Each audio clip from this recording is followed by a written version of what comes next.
பாண்டியஸ் two சீரியல்ல அடுத்து வர எபிசோட்ல என்ன மாதிரியான ட்விஸ்ட் எல்லாம் இருக்க போகுதுங்கிறத இந்த வீடியோல பார்க்கலாம். காந்திமதி வெளியே வராங்க. அப்ப குமார் அரசி உட்காந்து படிச்சிட்டு இருக்காங்க. அதை நோட்டை விட்டுட்டு இருக்காங்க. இதை பார்த்த காந்திமதிக்கு பயங்கர கோபம் வருது. டே குமாரு குமாரு என்னடா பண்ணிட்டு இருக்கேன்னு சொல்லி கேட்குறாங்க. ஒன்றும் இல்லை, அப்பத்தான் உள்ள ரொம்ப வெக்கையா இருந்ததா, அதனால வெளியே வந்துடுறாங்க. நீ எதுக்காக வெளியே வந்தன்னு எனக்கு தெரியும். ஏண்டா உனக்கு கொஞ்சமாவது அறிவு இருக்கா இல்லையா சொல்லுடான்னு சொல்லி கேட்குறாங்க. என்ன அப்பதான் இப்படி போய் கேட்குறீங்க?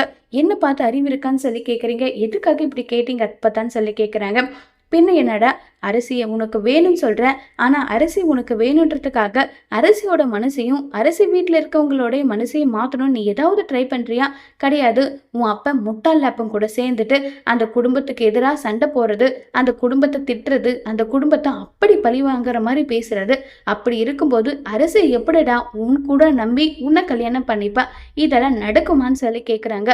அப்பதான் எனக்கு அரசியை ரொம்ப பிடிக்கும், அவ என்னை நம்பி வந்தா, கண்டிப்பா அவளை கண் கலங்காம உள்ளங்கையில வச்சு தங்கிப்பேன்.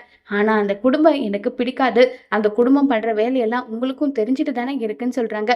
போட முட்டா பையனே, போக்கத்த பையனே, பின்ன என்ன, சக்திவேலோட ரத்தம் தானே உன் உடம்புல ஓடுது, பின்ன நீ இப்படி தானே பேசுவ?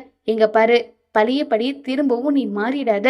இங்க பார், அந்த குடும்பம் நினைச்சிருந்தா நீ இன்னாரும் ஜெயில களிதான் திங்கிட்டு இருந்திருக்கணும். ஆனா போனா போகட்டும்னு சொல்லி அந்த குடும்பம் உன்னை வெளியே விட்டுருக்கு. அதை நினைச்சு சந்தோஷப்படணும். அரசி மேல ஆசைப்பட்டா மட்டும் பத்தாது, அதுக்கான வேலையும் செய்யணும். முதல்ல மனுஷனா நீ மாறு. உன் அப்பனாட்டம் இருந்தினா கடைசி வரைக்கும் தூரத்துல இருந்து அவளை பார்த்துக்கிட்டு கல்யாணமே ஆகாத கிழவனா தான் இருக்கணும். நான் சொல்றத கேட்டா கண்டிப்பா நானா பாண்டியன் மாப்பிள்ளை கிட்டையும் பேசுவேன். அப்படி இல்லைன்னா நான் எதுவுமே என்னால பண்ண முடியாதுன்னு சொல்லி ரொம்பவே கோவமா காந்திமதி சொல்லிட்டு போறாங்க. இதை கேட்டதும் என்ன முடிவு எடுக்கிறதுன்னு தெரியாம குமாரு முழிச்சிட்டு இருக்காங்க.